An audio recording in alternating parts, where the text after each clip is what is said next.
আসসালামু আলাইকুম। চলে আসলাম সাফা মারোয়া পাহাড়। এখানে সবাই মোনাজাত করতেছে, দোয়া করতেছে। সাফা মারোয়া পাহাড়, এই সেই সাফা মারোয়া পাহাড়।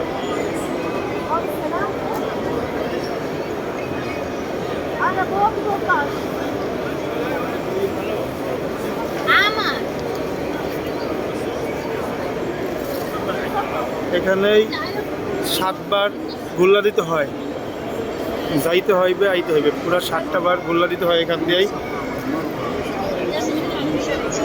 এই যে সেই সাফা মারোয়া পাহাড়, চারপাশে সুন্দরভাবে ব্যারিকেড দেওয়া হয়েছে।